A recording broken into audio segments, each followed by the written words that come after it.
Hello students, आज हम part 4 शब्द विचार को आगे कंटिन्यू करेंगे। पिछले वीडियो में हमने शब्द के भेद, उत्पत्ति के आधार पर शब्द के भेद पढ़े। आज हम रचना के आधार पर शब्द के भेद पढ़ते हैं। रचना अथवा बनावट अर्थात शब्दों का निर्माण कैसे होता है, शब्द कैसे बनते हैं, शब्द किस आधार पर हैं, उनके निर्माण का मानदंड क्या है। इस आधार पर शब्दों के 3 भेद माने गए हैं। रचना के आधार पर रूढ़ शब्द, यौगिक शब्द, योग रूढ़ शब्द। सबसे पहले होता है रूढ़ शब्द, जिन शब्दों का अर्थ तो निश्चित होता है लेकिन उनके खंड करने पर, खंड यानी उनके टुकड़े करने पर उनका कोई अर्थ नहीं निकलता, उन्हें हम रूढ़ शब्द कहते हैं। वे शब्द जिनका कोई निश्चित अर्थ होता है लेकिन जब उनके खंड करते हैं, टुकड़े करते हैं तो उनका कोई अर्थ नहीं होता, वे शब्द रूढ़ शब्द कहलाते हैं। जैसे कि शब्द है जल। जल शब्द को अगर हम टुकड़े करेंगे ज और ल तो आपस में इनका कोई अर्थ नहीं निकलेगा। कमल क म ल, तो इनका हमें कोई अर्थ प्राप्त नहीं होगा। जल अथवा कमल में ना तो उपसर्ग है और न ही प्रत्यय। इनका अर्थ पूर्व निर्धारित है, यानी जल और कमल कहते ही हमारे मस्तिष्क में पानी और फूल, कमल के फूल दोनों की एक चित्र उभर आता है। तो रूढ़ शब्द वे शब्द होते हैं जिनका एक निश्चित अर्थ होता है लेकिन जब हम इन्हें खंड करते हैं तो इनका हमें कोई अर्थ प्राप्त नहीं होता है।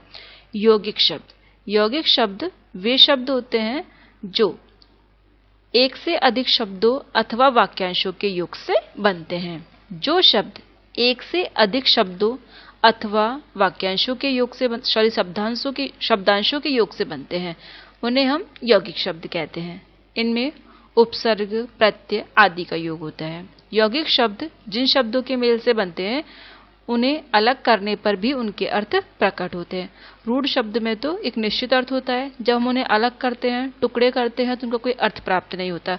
जबकि यौगिक शब्द में ये एक से अधिक शब्दों, शब्दांशों से बनते हैं और जब इन्हें अलग करते हैं तो इनका कोई अलग भी अर्थ प्रकट होता है। जैसे कि शब्द है विद्यार्थी, विद्या प्लस अर्थी, यहाँ पर विद्या का एक अलग अर्थ है, अर्थी का एक अलग अर्थ है। पाठशाला, पाठ प्लस शाला, ये दोनों शब्द दो शब्दों के मेल से बने हैं और अलग करने पर इन दोनों के अपने अलग अलग अर्थ भी होते हैं। योग रूढ़ शब्द, जो शब्द यौगिक भी हो और रूढ़ भी हो, अर्थात यौगिक होते हुए भी किसी निश्चित अर्थ को प्रकट करना, उस शब्द को योग रूढ़ कहते हैं। जैसे जलज, शब्द जलज और शब्दांश से मिलकर जल प्लस ज अर्थात जल में जन्म लेने वाला। अब जल में तो हजारों वस्तुएं रहती है लेकिन जलज शब्द का अर्थ होता है कमल का फूल, अथवा हम यूं भी कह सकते हैं कि जलज का रूढ़ अर्थ कमल है। तो योग रूढ़ शब्द वह शब्द होता है जो कि रूढ़ और यौगिक दोनों शब्दों से मिलकर बनता है और इसका कोई तीसरा अर्थ निकलता है। जब हम इसका शब्द देखते हैं तो शब्द का कोई तीसरा अर्थ निकलता है।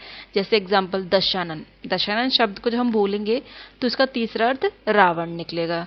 वैसे ही यहाँ पर उदाहरण दिया है जलज का, जलज मतलब कमल, जल में उत्पन्न होने वाला। अब है तीसरा प्रयोग या व्याकरण के आधार पर शब्द के भेद। दूसरे नंबर पर हमने शब्द के भेद पढ़े थे रचना के आधार पर, जो है रूढ़ शब्द, यौगिक शब्द और योग रूढ़ शब्द। अब हम तीसरा पढ़ रहे हैं प्रयोग या व्याकरण के आधार पर शब्द के भेद। शब्दों को प्रयोग या व्याकरण की दृष्टि से हम 2 भागों में बांट सकते हैं, विकारी शब्द और अविकारी शब्द। विकारी शब्द अर्थात जिनमें विकार आ जाए, जो परिवर्तित हो जाए, बदल जाए। भाषा में कुछ शब्द ऐसे होते हैं जो लिंग, वचन, कारक, काल आदि के प्रभाव से बदल जाते हैं, उनमें विकार आ जाता है। जैसे कि बूढ़ा शब्द में बुढ़ापा, बुढ़िया आदि शब्द बन गए। इसके अंतर्गत आते हैं संज्ञा शब्द, सर्वनाम शब्द, क्रिया शब्द और विशेषण शब्द।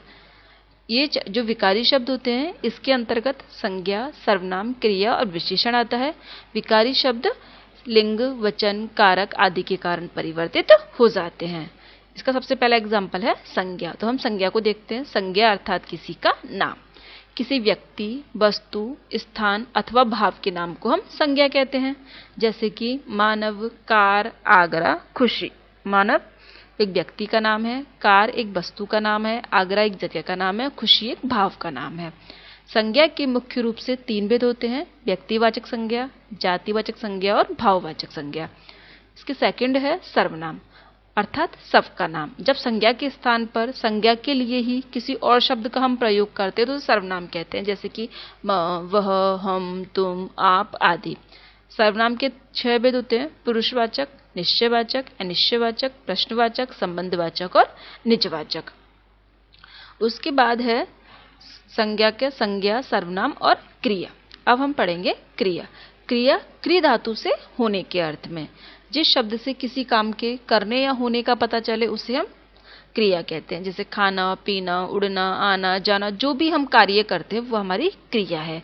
इसके मुख्य रूप से 6 भेद माने: अकर्मक क्रिया, सकर्मक क्रिया, प्रेरणार्थक क्रिया, नाम धातु क्रिया, संयुक्त क्रिया और पूर्वकालिक क्रिया।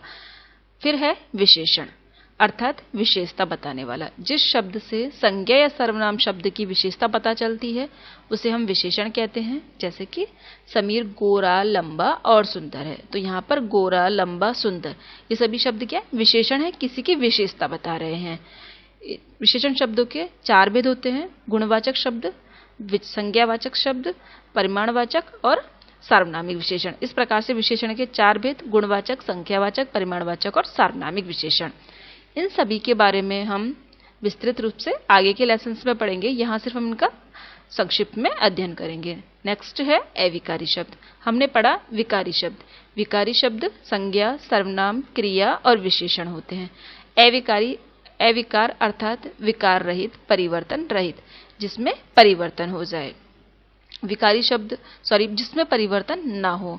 विकारी शब्द तो वे शब्द थे जिनमें परिवर्तन हो जाता था लिंग, वचन, कारक, काल आदि के कारण।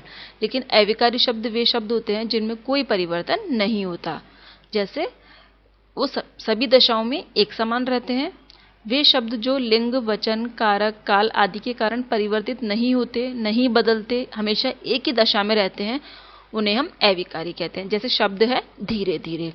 इस शब्द को धीरू धीरू या धीरा धीरा हम नहीं लिख सकते, यह एज इट इज रहेगा। जबकि विकारी शब्द जो थे संज्ञा, सर्वनाम, क्रिया, विशेषण, उनको हम चेंज कर सकते थे। मान लीजिए संज्ञा शब्द है लड़का, तो हमने उसे चेंज किया, लड़का का लड़की बनाया, लड़के बनाया, लड़कों बनाया, लड़कियां बनाया। लेकिन जो अविकारी शब्द होते हैं वो चेंज नहीं होते, वो एज इट इज रहते हैं। इसके अंतर्गत 4 शब्द आते हैं: क्रिया विशेषण शब्द, संबंध बोधक शब्द, समुच्चय बोधक शब्द और विस्मयादि बोधक शब्द। सबसे पहला है क्रिया विशेषण शब्द। क्रिया की विशेषता बताने वाले शब्द क्रिया विशेषण शब्द कहलाते हैं।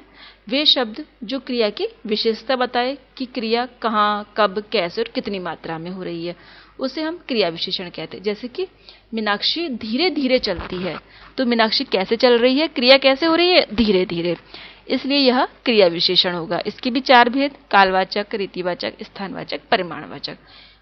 नेक्स्ट है संबंध बोधक। संबंध बोधक जो कि संबंध बताए। जो शब्द संज्ञा या सर्वनाम शब्दों के बाद आकर उनका वाक्य में आए, दूसरे शब्दों से संबंध प्रकट करे, उन्हें संबंध बोधक कहते हैं।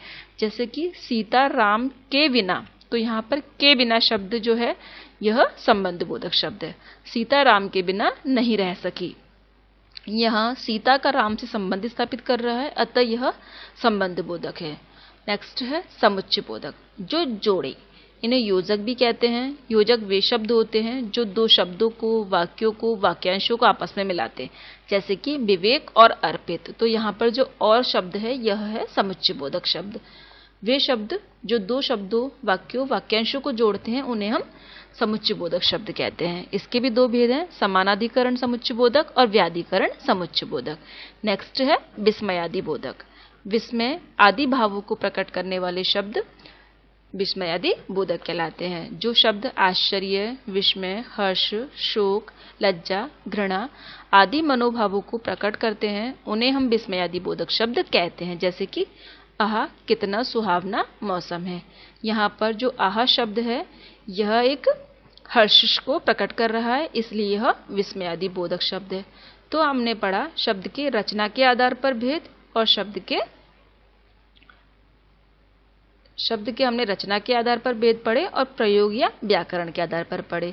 रचना के आधार पर शब्द के 3 भेद: रूढ़ शब्द, यौगिक शब्द और तीसरा योग रूढ़ शब्द।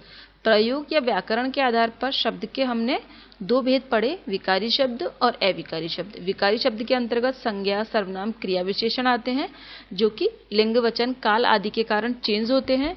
अविकारी शब्द जिसमें कि क्रिया विशेषण, सम्मुच्य बोधक, संबंध बोधक, विस्मयादि बोधक, निपात आदि आते हैं और ये लिंग, वचन, काल आदि के कारण परिवर्तित नहीं होते हैं। तो हमने शब्द के 3 प्रकार के भेद पढ़ लिए, उत्पत्ति के आधार पर, रचना के आधार पर और प्रयोग के आधार पर। इसका चौथा भेद हम नेक्स्ट वीडियो में पढ़ेंगे। Thank you.